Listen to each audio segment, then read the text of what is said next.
Welcome to the Entrepreneurs at Scale podcast, the show where we go behind the scenes with founders, operators, and deal makers to unpack what it really takes to build enterprise value and scale up organizations. Today, I'm joined by Rob Follows, the founder and chairman of STS Capital Partners, expert guides to entrepreneurial business owners on the journey to achieving what they call extraordinary exits. Rob's past spans entrepreneurship, marketing, leadership, and purpose-driven work. And in this conversation, we'll dig into what an extraordinary exit looks like and why having the right exit advisory team can be the difference in a good deal and a great one. Rob, welcome to the show. It's my honor and pleasure to be here, Neil. Thank you. Thank you. So let's dial back on your entrepreneurial journey and really before STS, you built businesses and you led in different environments. What was the headline version of your entrepreneurial journey that brought you here?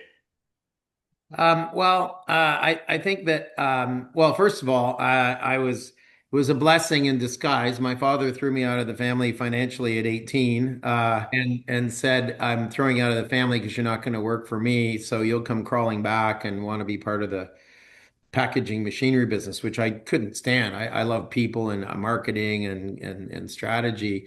Neil, I said I'll never come crawling back. I got two jobs to pay for my school, and eventually ended up working in. Actually, we were just earlier talking about Alberta, Canada, Banff, Alberta, Canada, with a group that went bankrupt because I was the sales guy that sold too much. And that was a lesson to make sure the supply lines are solid. I assumed they were. And the Yeah. CFO went to a marketing services agency and she said, "You've got to come join us." So that was my first real ultimately entrepreneurial undertaking, because I joined that group and then they were leveraging the relationships I had up there, as I'd spent the whole summer there and had skied with them in the spring. And then I moved back to Toronto to go to university, and because I didn't want to drop out, and started a branch of the business there. Very soon after that, I got credit from all the suppliers on the condition I would sever the relationship with the headquarters that wouldn't pay the suppliers.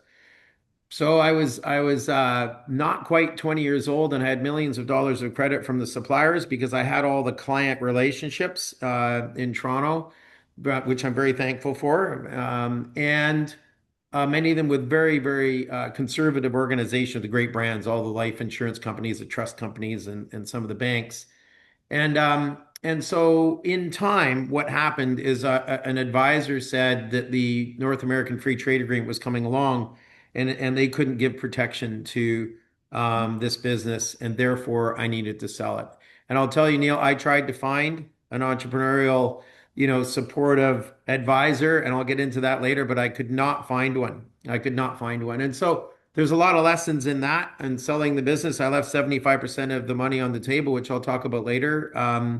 And I also ended up joining the world's largest business in that sector. And I stayed there for 10 years. So I have the entrepreneurial background, the selling of my business background, where I got 27 times EBITDA. I thought I was just the luckiest guy in the world, but later found out they would have paid 100 times EBITDA, which was crushing to me. I was like, what an idiot. I left 75% on the table. How could I? And later, I ended up spending 10 years with the buyer who was the largest in the world and running $1 billion of their business, as we call in YPO, a hired gun. And then I ended up doing a PhD at Oxford in strategy at the same time I was working, which was breaking the rules at Oxford. And they eventually asked me to go to Harvard because they didn't want me with my accent there. It wasn't proper. But I learned there that from an academic standpoint, that they didn't understand and wouldn't teach what I'll talk about later, which is integrated value. And that's where the combination of having been an entrepreneur myself for 10 years and built up a business, having sold it, I left 75% on the table, becoming the buyer for 10 years for a strategic and understanding that. But all through as an operator, I thought I'm going to start STS Capital with all of that background to help entrepreneurs get the true value of their business and families as well, because the whole system stacked against them, Neil, as you probably know. So yeah, that's a bit of the background. I can go deeper in any area as you Well, wish. you mentioned Oxford University. That obviously explains why when we first met was at the Oxford and Cambridge Club, where I obviously learned a key lesson life lesson about planning is very important when you go to such noble establishments. As you will know, that I was asked to either leave or put a tie on. So I did Sorry put about that. a tie. It's happened to me too. So you had a number of businesses, there was sort of Active Impressions, Marriott's and Ultravest. What were the Yeah. two to three biggest lessons you took from scaling them, positioning and purpose? And how do those show up in the way that you guide founders today? Yeah, well, first of all, I think what the most important thing I could share in that area, Neil, would be to be clear on your vision. So I've just written a book called What is Your Everest on 7 different ways of life planning, but really, and the 4 steps to get through your fear. But the most important one is focusing, to answer your question, on your vision and staying committed and sticking with your vision. It's really hard. Entrepreneurs get pulled and families get pulled when they go into new business, all different ways. But sticking with your vision and understanding the value that that creates for who in the environment it creates is really, really important.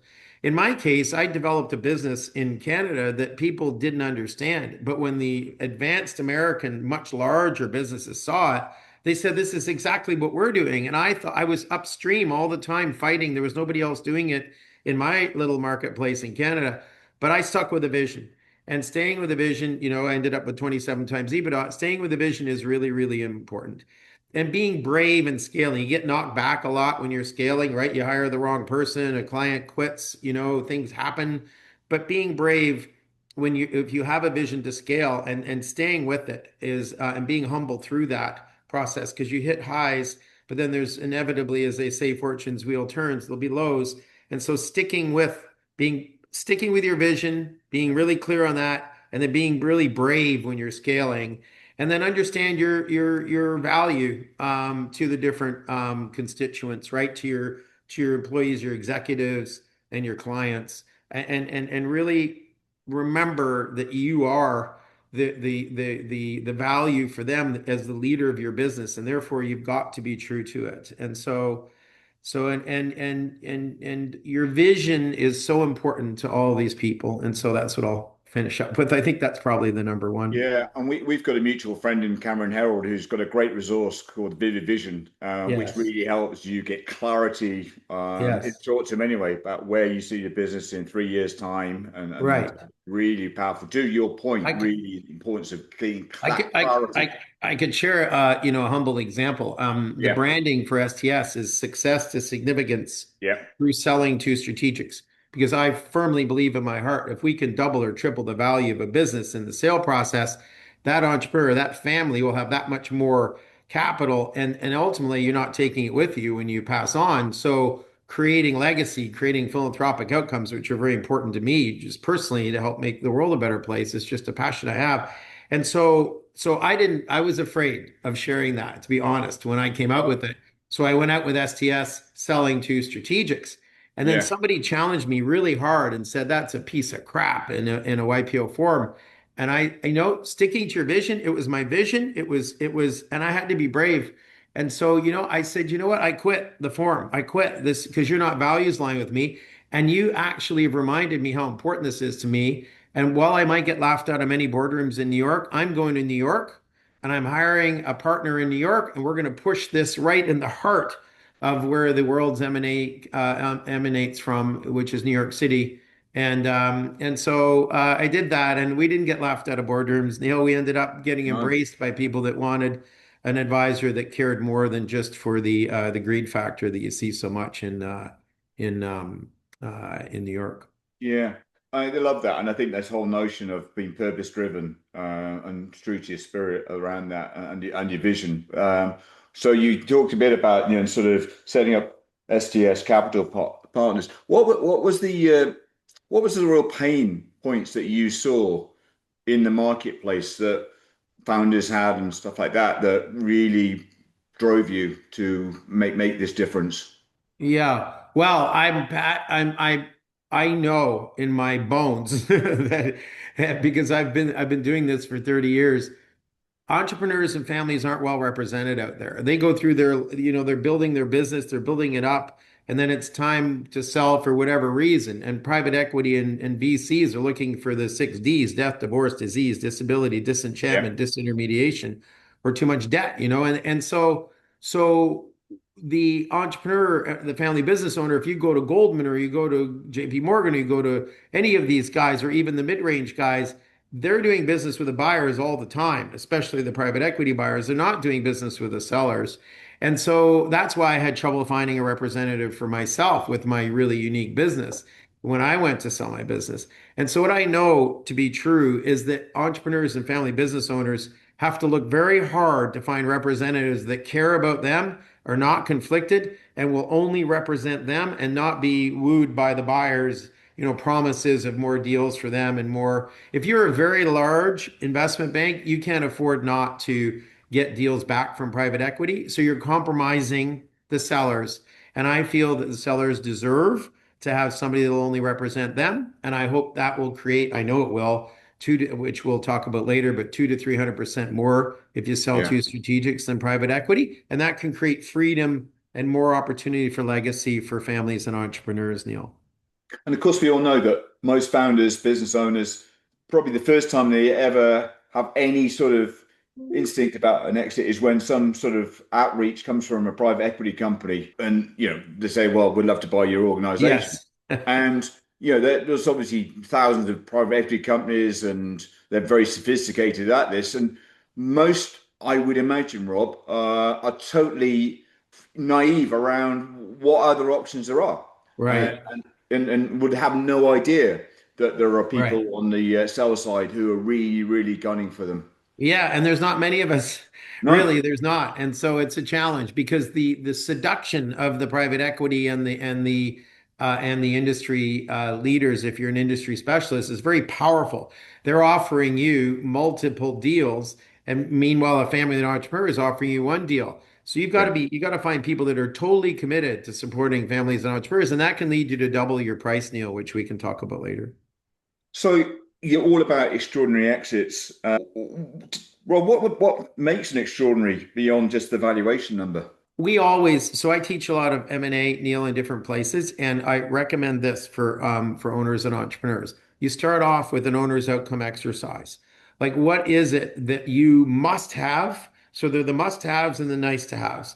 So what are the must-haves that are required outcomes of this strategic transaction? And then what are the preferred outcomes, which are the nice-to-haves? And Neil, then once you've done that, and it's very, very important for all the stakeholders that are involved in the transaction to do that. Once you're clear on your required versus preferred outcomes, you then know that the only people you're going to talk to are those that tick all the boxes on your required outcomes. And so and because that defines the extraordinary exit for the entrepreneur or the family business owner, then the answer to the question is if you can achieve all the required outcomes and then all the preferred outcomes. So we had clients, for instance, that had a $50 million pound euro, outcome that they were looking at 50 million, and they ended up turning a deal down at 250 million because they weren't clear, they weren't crystal clear in their minds what would be an extraordinary exit, and they lost the deal. Mm, And so having a clear view of what your required outcomes are and your preferred outcomes allows you to negotiate better. yeah. And it also supports, if you want, your oldest, manager to stay there for the next 10 years, you put that down. If you want the name of the business to stay, you make that either preferred or required. If it's required and the buyer won't do it, then they're out. If it's preferred, then we're trying to push the buyer to do it while they lock in all your other required outcomes. And so an extraordinary exit is different for every person based on the required versus preferred outcomes in what we call an owner's outcome exercise. But to make it one sentence, the answer is something that knocks the ball out of the park in terms of the vision the entrepreneur, the family owner had for their exit, giving them the freedom to create the next chapter of their life. In your experience, what are the most common myths founders believe about exits that really cost them value or opportunity? Yeah. Sorry, optionality. Um, there's a lot of them. First one, I think that people will hear, to your point, where private equity is reaching out and calling people all the time. The first myth I'd say is private equity pays more than strategics. That's not true. Hmm. And I could go into why, of course, and go deep into that, but that's just not true. It can't be true, by the way. So because of the structure of the industry, which I could go into if you like. Number two, VCs are not your friends. I have so many tech entrepreneurs and others. I run the tech exits for YPO as an event, and they come up and say, I got XYZ to set me to buy into my company. I've made it. I'm like, tell me again. That's a VC. That's from the Valley in Yeah. California. And they're like, well, yeah, I've made it. I'm like, no, no, this is the first nail in your coffin of ownership. And they'll look, you're negative. I'm like, because I've lived it. I've sat down with entrepreneurs many, many times where the tears come out when they realize that they don't own the business anymore, even though they think they've got the common stock. There's a pref share class over their common stock that takes all the upside away. I had one entrepreneur and she was worth somewhere between $3 and $5 billion. And so, and she was a global business, so it could have been any currency, but she was in Southern California. And she gave us the mandate. We had the mandate and we're like, this is fantastic. Why won't your board meet with us? When I finally got to the board, they're like, I don't know what you think you're doing. There are a bunch of VCs. She doesn't own the business. She might own the common shares, but she does not own the business, and she cannot decide to hire you, and your contract isn't worth the paper it's on. And she'll work for as long as we darn well, they used a different word, but Yeah. darn well want her to. And so the poor woman was stuck.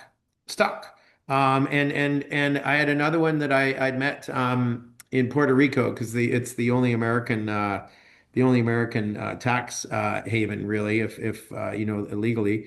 And so he was very excited. He had developed this transportation business last mile, and it was fantastic.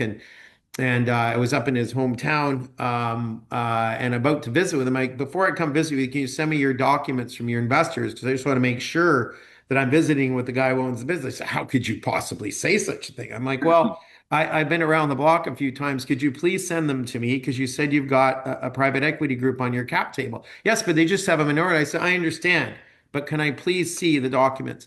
And when I read the documents, the private equity firm had invested in around $100 million valuation, which made the entrepreneur very excited. But in the document, it said that they had no choices on any strategic initiatives, Neale, any sale of the business, anything until they hit a $560 million valuation, which was, nowhere near sight. So I didn't go and see him. I said, I had to tell the entrepreneur, I'm so sorry, but you're not in control of change of control. You can't hire me. And I've seen one other story I'll tell as an entrepreneur that went into the VC world. And I met with them. It was in Los Angeles. I met with them in big boardroom, very fancy offices. And I said, before we start the meeting, I just want to know, like, how much do you still own of the equity? Because that's what you're retaining us to sell. And it was 7%, Neale, 7%. And I said, I'm sorry, but I have to leave. We can go have a coffee if you want, but there's no discussion on you hiring us to sell your business. Like, what are you talking about? I control it. I'm like, I'm so sorry to say you don't. What these venture capitalists do is fuel the ego of the entrepreneur or the family, but they take away all the control. And so the second one is VCs are not friends, Yeah. although they're very sophisticated and very, very smart and very polished. They're not your friends.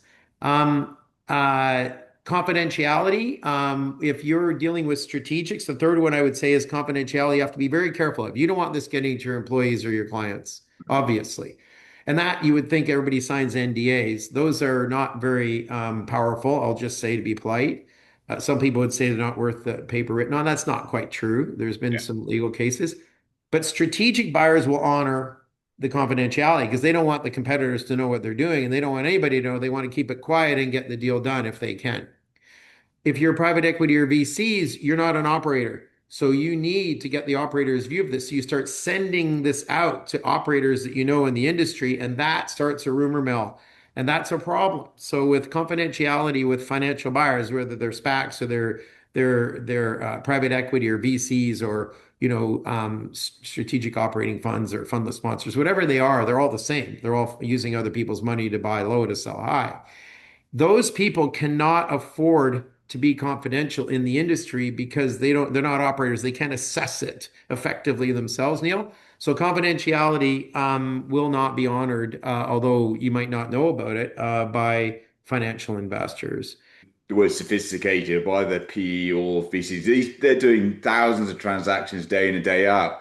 And of course, we know that most founders and owners, this is their first time at the races. Yeah. So they do not have a playbook, let alone a sophisticated playbook. So Right. the odds are all stacked against you Yes. in so many respects. Even though you're right, they make you feel like they're the best friend, and they've got everything in terms of getting the psychological Right. upper hand. Yeah. They've got every single trick there. So Yeah. we started off talking about the owner's outcome exercise, which really Yeah. is really important because I guess for a lot they haven't really thought about what a great outcome looks like. What then Yes. do you then see as sort of the biggest controllable drivers of exit value that you Hmm. focus on, and you're helping people gear up for Hmm. extraordinary exit? Hmm. Well, Neil, so the drivers of exit value are based on the integrated value of the strategic buyer. Okay. Whether or not you're selling to private equity who's going to grab it and resell it, it's Yeah, still driven by, I mean, I would advise not just go straight to the strategics, right?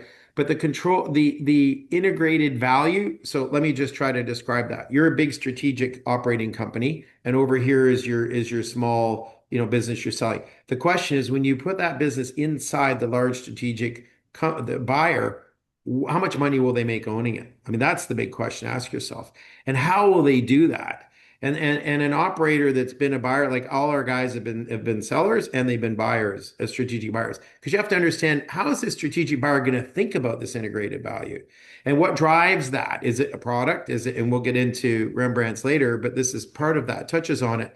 Is it a product? Is it the IP? Is it because they've got a geographic location and distribution network? I mean, it's different for every buyer, but what you've got to get to is the driver of the exit value is what the strategic buyer will make money on when they integrate it. Okay. And so the way to maximize that is by getting in front of, which we can talk about later, getting in front of strategic buyers early and finding out what drives them and then steering to the one you like the most. Because that's doable if you have somebody like us to get you in front of the strategic, say 2 years before, Neil, and your yeah. coach helps you and we get back from the strategics what they're looking for, and then us giving some direction, your coach giving you, a lot of day in and day out support on how to fulfill those things will drive the value. So why do strategic buyers often pay more than financial buyers, Rob? What are they really Yeah. buying that creates the premium? Yeah, that's a great question. Um, so the way the world was structured in this industry, if you go back, like when I first started, there weren't many private equity firms. There maybe a handful. There were merchant banks in London, as you know, Yeah. but there weren't these finance short-term thinking, financially driven groups. And so how it developed, let me try explaining it this way, please. If over here is your private business, it's your private Yeah. business and you've developed it, you know that business really well. What you don't know is what the market looks like outside of that. And I would distinguish it between middlemen financial buyers and strategic buyers. Originally, there was only all of these operating businesses and strategic buyers. You would call them trade buyers in England. And so the what happened over time is these really smart Harvard graduates, and now they're producing fundless sponsors, which is another whole area I can talk about out of Harvard the last 5 years. The middlemen were created. They created the space for themselves to buy from these unaware, uneducated in this area because they know their business really well, like all of us do as operators, but we don't know the whole dynamics of the whole global marketplace in the industry or in industries that are adjacent.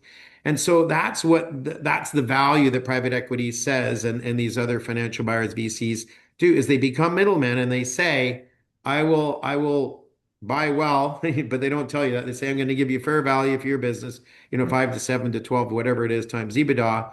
And then you're going to keep 20%. You're going to keep running the business. I'm going to dump tons of debt on it so I can leverage my equity. And then I've got these theses. And then, by the way, they go and talk to the strategics before they make the purchase, Neil. They go and talk to the strategics and say, if I have this ready in 2 years or 5 years, what's going to drive the value? And then they Interesting. have the thesis. They go and get other people's money and they buy the business. Well, let's just pause for a second and think about that. If they're buying low, using other people's money to create margin to sell high to a strategic, who's going to pay the lower price? Like if you just think about it, basically, they have to pay less in order to make their margin. Now they do a lot of other things to make their margin too. They're smart and they add value. They hire McKinsey, they do other stuff, Yeah. which is all true. but fundamentally they're reselling to a strategic. So if you cut out the middlemen, Neil, and go straight to the strategic, you'll get that higher price. What you need though is somebody that understands the strategic as an operator and can talk their language. That's what's missing from a lot of advisors. If you're an operator, you can talk the language of the strategic. You can get them to open the kimono, Neil, and share what they're going to do with it. Why do they do that? Because you create fear in them. You don't want to mess this up, do you? No, a corporate executive, that's the one thing they never want to do is mess up an acquisition. So they're willing to open up the kimono and show you how they'll integrate it if you speak their language. So then you see the value and you negotiate the value up, and they're happy to pay it. It's not their money, Neil. Let's turn now to your search for a great potential a strategic buyer. And I guess the analogy here is that if you're selling a house, you're much more likely to get the value you're looking for. You've got four or five very interested parties who are wanting to buy your house and doing that. That creates that competitive tension. What do you do in order to find the right strategic buyers? How does the STS process work around that? And then how do you create the tension? Yeah, So in terms of finding strategic buyers, we create a mind map of all the different vectors, Neil, yeah, of the different potential strategic buyers. And through mind mapping, and we do it on our own, and then we do it with the client and their coach, and we map out all of the ones we see as strategic buyers. And then we use our experts in the industry. So we have 7,000 advisors that are contracted with STS, and we bring in industry experts, and then they expand we see how far we can get, then yeah. they expand the mind map to all different areas they see as valuable, and then where they'll see value, and then we take it to industry. We go out to industry, potential industry strategics. And when they decline, we ask them a very important question. Okay, so why are you're not able to do it because you just made an acquisition and you're integrating that, we understand. But if not you, then who? And so people from China, people from Japan, I mean, that's where we're going, right? We're going to the Middle East, to the Nordics, to North America or Europe, depending where, and we have many clients actually even in Africa and in Asia. Um, if not you, then who? I was speaking this morning to a multi-billionaire from India who's 85 years old, and I'm like, are you still buying? He said, absolutely. And I'm like, okay, then give us the profile, So we keep profiles on all these different strategic buyers that we're talking to every day. And then once we have that map, that map that we've created, the clients contributed to, their coach contributed to, our industry expert contributed to, and then we're out in the initial marketplace asking people in the industry, if not you, then who? We have a map of hundreds of potential strategic buyers. But remember, they're global first. You don't go to your local market first because you don't want local competitors to know. You go to the global market first and narrow in. So, right at the beginning of the call, we touched on a concept that you and I have been working for many of our clients for a while, the Rembrandts in the attic. Yes, yes, So, let's start back a bit. You and I know what it means, but just give the analogy of how that sure. Rembrandts in the attic works and why it's such an important part of Yes. matching the value when it Yeah. comes to selling a company. No, for sure. Absolutely. So a Rembrandt in the attic is an analogy, and to just go through the story, your spouse comes home and says, I've found the house I absolutely love. And you say, well, how much is it?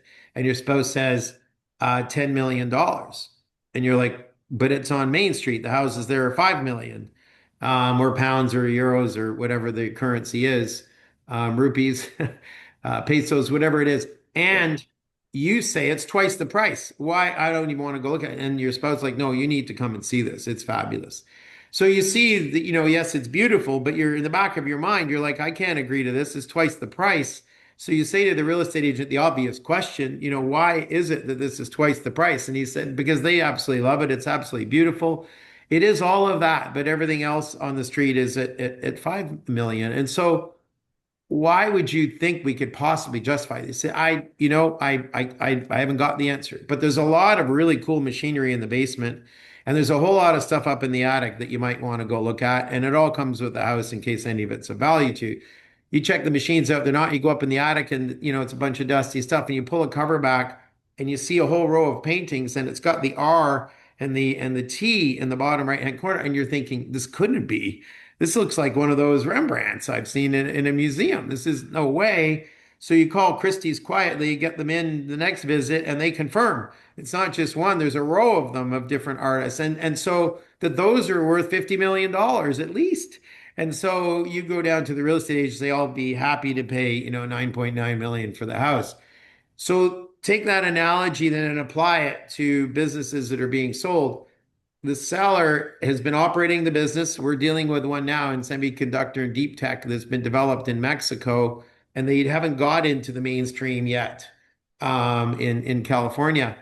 And their value will be what they've developed with all their engineers. They've got fabulous engineers that hasn't been yet developed that can be integrated, as we talked about earlier, by the strategic buyer who will value it at an exceptionally higher value than the person that created it. So it can be products like that one. It can be IP, but that's part of too. But with IP, you got to make sure, by the way, you get the sign-offs from all your engineers, by the way, anybody in the tech business, because that becomes an issue on the IP. Because as soon as they see you sell for millions of dollars, the engineer's like, wait a minute, I developed that, and I don't think I gave away all the IP. So please make sure any of you that think you've got IP as a strength that you've signed off, all the engineers have signed off on that, because that becomes difficult in due diligence.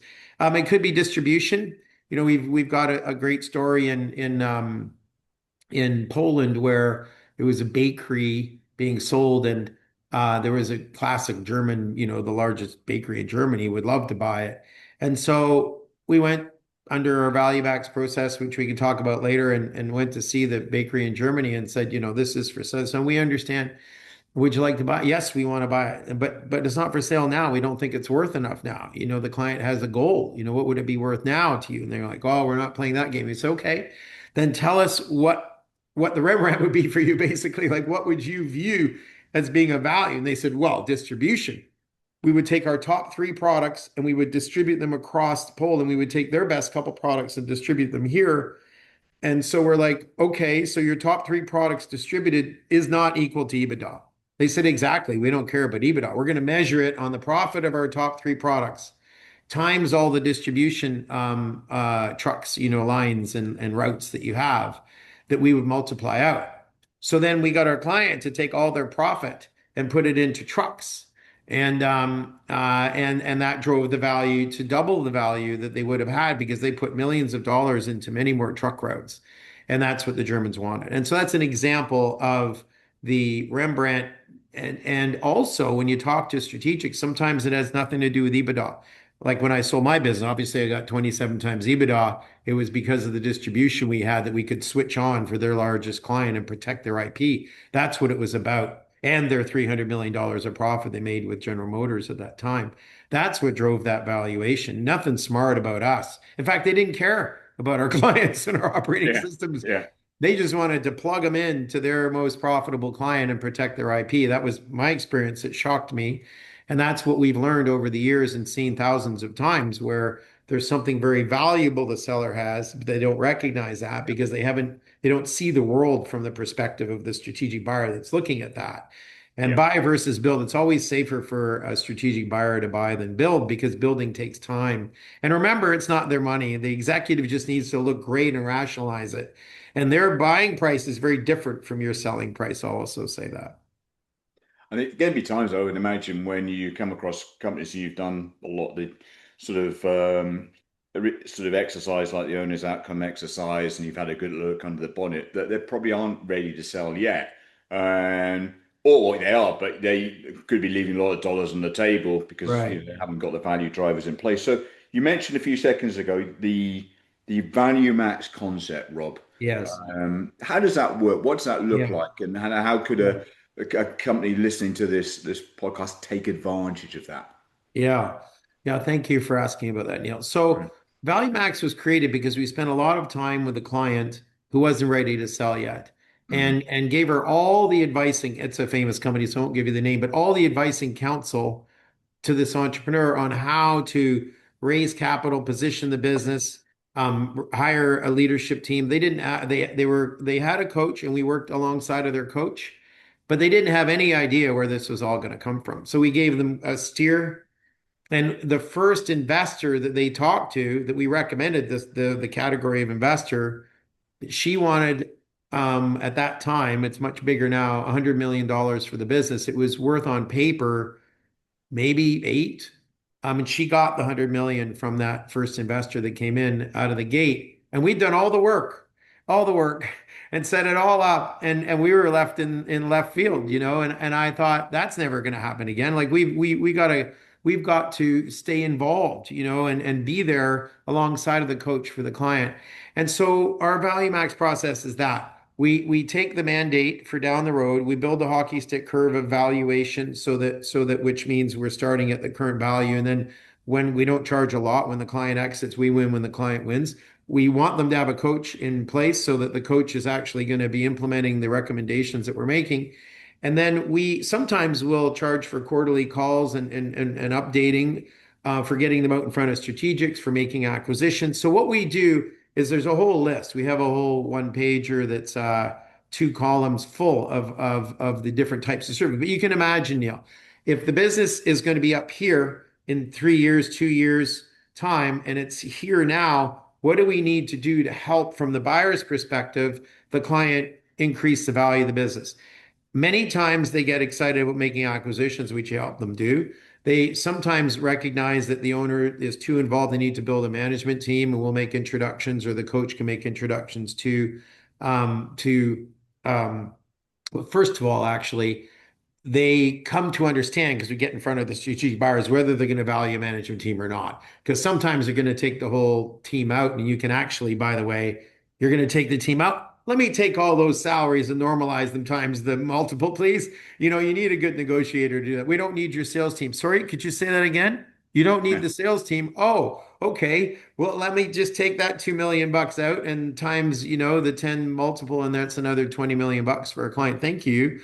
And so understanding what the strategic buyer wants and will value, and then starting to help build that under a consulting agreement that we sign, with the sell side for down the road.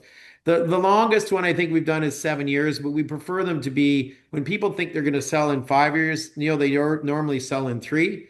If they think they're going to sell in seven, they're normally selling in four.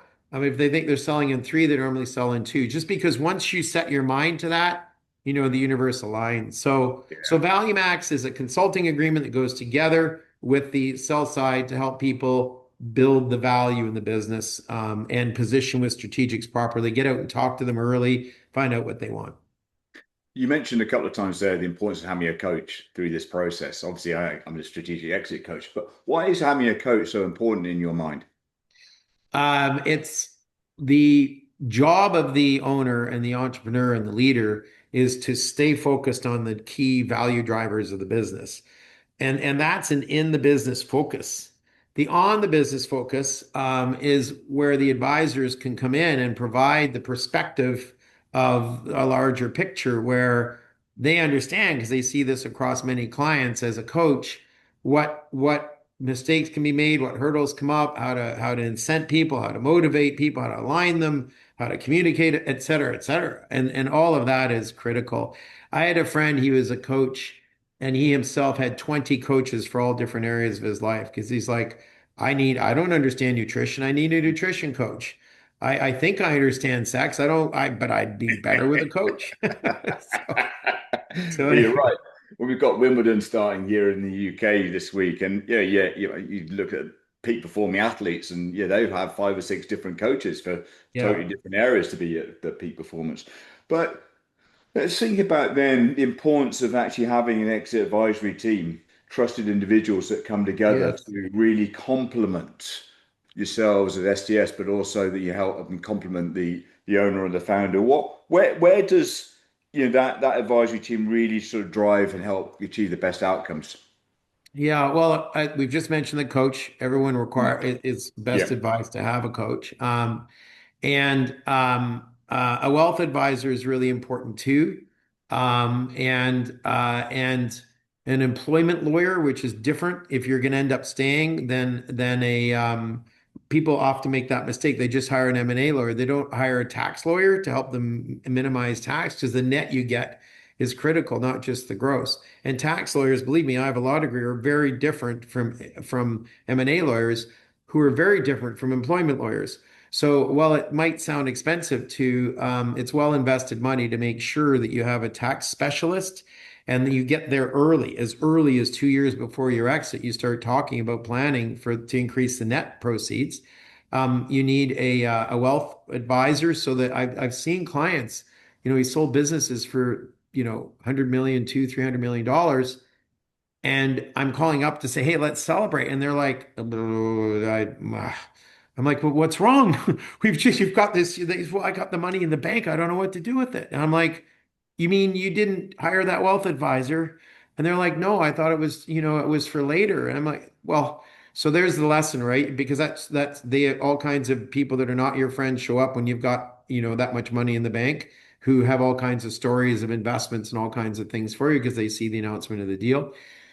You want to start planning these things and have a team well in advance. So a wealth advisor that will help, that's an advanced one, not one locked in to selling you products, but one that you've got, it takes time to find a good wealth manager that's not going to take advantage of you with fees and with their own products. And believe me, it's not the big names. And so that's another whole story. But the coach, the wealth advisor, three different types of lawyers. If you're not going to stay, you don't need an employment lawyer. But if you're going to stay, you do. An M&A, an experienced M&A lawyer, not just, somebody who's going to be learning on your file because they're doing contracts or something else like that. And a tax specialist lawyer or a tax advisor specialist. There's some of those as well that are more than lawyers. And so I think I've got them all there. I might have forgotten one, and ourselves as the advisor on the process. Yeah, yeah, and again, it's often to your point, a reluctance from their point of view to invest in the right advisors. But I guess most of the people, if they then look back, what regrets they had is to say, yeah, I probably going with my personal lawyer or trusting that somebody who was my accountant when I first started out probably wasn't the best thing to do. I see it all the time. You're absolutely right, Neil. People make such a horrible mistake in hiring their friends that are advisors they've known for years. This is very Yeah. specialized, and you need a team that's specialized. Right, we're coming up to the top of the show now, so just a final few questions, if I may, Rob. Just in terms of knowing what you know now, what would you have done differently in your entrepreneurial career? I would have done what we advise clients to do now, which I didn't do. I would start to think about an exit option earlier. I didn't. I just kept my head down. And I got whacked by somebody, thankfully, that said, "Hey, your business can be worth nothing with this free trade agreement coming." And I was like, "Whoa, thank you, Trevor," was his name. So starting early to think about what would an exit look like. And I would say I would spend, which I didn't do, probably 20% of my time on the business and the other 80 in the business so that I'd be thoughtful about, the context of the business in the industry and in the geographies. And that would have served me well. And then I wrote a book, as I mentioned to you earlier. I'm happy to send copies to anybody that's interested. It's digital right now as I continue the editing, but it's What is Your Everest? 7 different types of life planning and 7 different lessons from our 7 summit climbs. What it's really about is planning that next chapter. That's really important. I did it after I sold the business.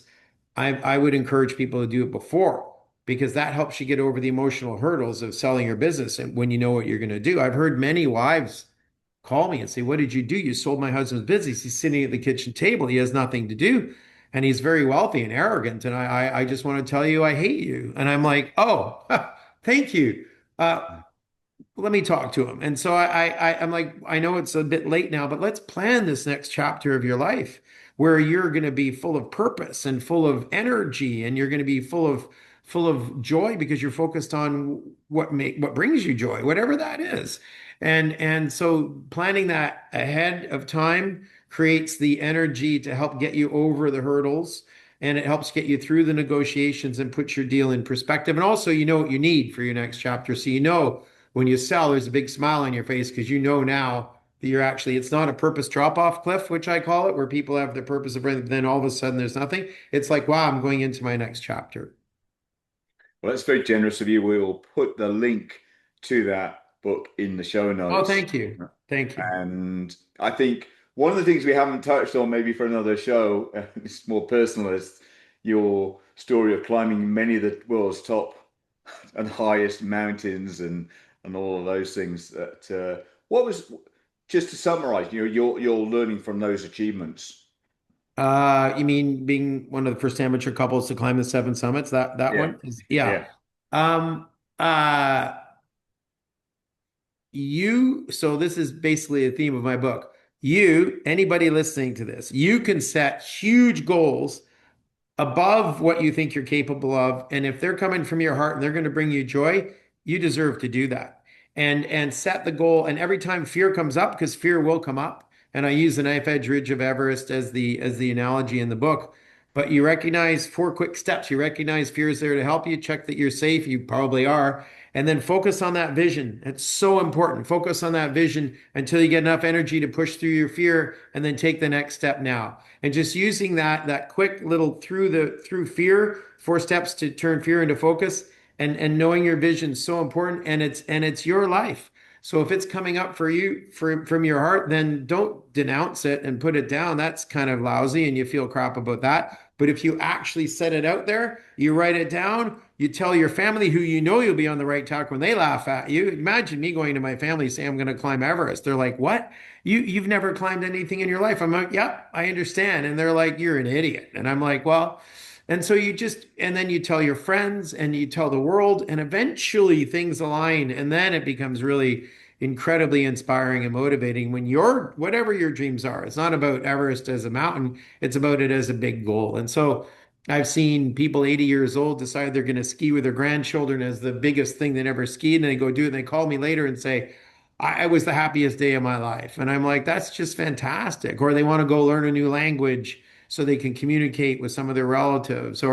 And it doesn't have to be, it can be anything that brings joy, learning to parachute, or I mean, that doesn't take any physical fitness, by the way, so anyway, whatever people's goals are, I just encourage them to set them. And eventually, and when that includes selling a business, then it will eventually become philanthropic because you can't take it all with you. And so that's a contribution of setting really big goals as well. Just as a supplementary question, then, how do you personally go about setting big goals? Now, what process, what playbook do you use to setting your own goals? So there's seven different types of life planning, goal setting in my book, and I'll go through a few of them really quickly. The first one that's really easy is keeping an open list of dreams. Just keep it on your computer or a Yeah. paper or in a journal. Journaling is really important. It's not for the faint of heart. If you really journal hard and really Yeah. think about your life and think about your fear and think about who you are, if you got a journal there. Yeah, I'm just looking for it actually. It was a journal that John Ratliff gave me, which Oh, is cool. John's also one of your partners. Well, yeah, we sold his business. We sold John's Yeah, business for, yeah. And actually, I started in my 60th year, and I said, right, I'm going to do 60 things in my 60th year, and then one of them was to keep a journal for the whole year. But I keep adding to it. I didn't quite fill it out, so I still add to it now. And yeah, so I get it. I get the benefits of a journal. yeah. So an open list of dreams is the first one. So keep Yeah, an open list of dreams. When you hear of something or see something and you hear the little voice in your head say, I could never do that, but that would be really cool, write it down. So yeah, that's the first really simple one. Another one is to imagine you have all the time, money, and energy in the world and you can't fail. There's no limits. Then what would you do? And B, they're two different lists. yeah. Become this and do these things. When I did my first one, it was kayaking over a waterfall and I didn't even know how to spell kayak. And so, but eventually, many years later, I did that up in Sweden. And so if you had all the time, money, and energy in the world, what would you want to do? And you go Yeah, away and do that planning. Another one people some people love and some people don't is the deathbed exercise. If you imagine yourself and you have to go walking or in my case, it was swimming for many hours to get there because your ego does not want you to do this. It wants to keep living. So if you get to your deathbed and imagine where that's going to be, and then looking back at your life, what do you want to see? And that's a real reconciling, moment then. And if you can project yourself there, so you got time between now and then to do whatever it is that's important to you, that's a really cool way of planning. And there's many others I could get into. That's a few of them.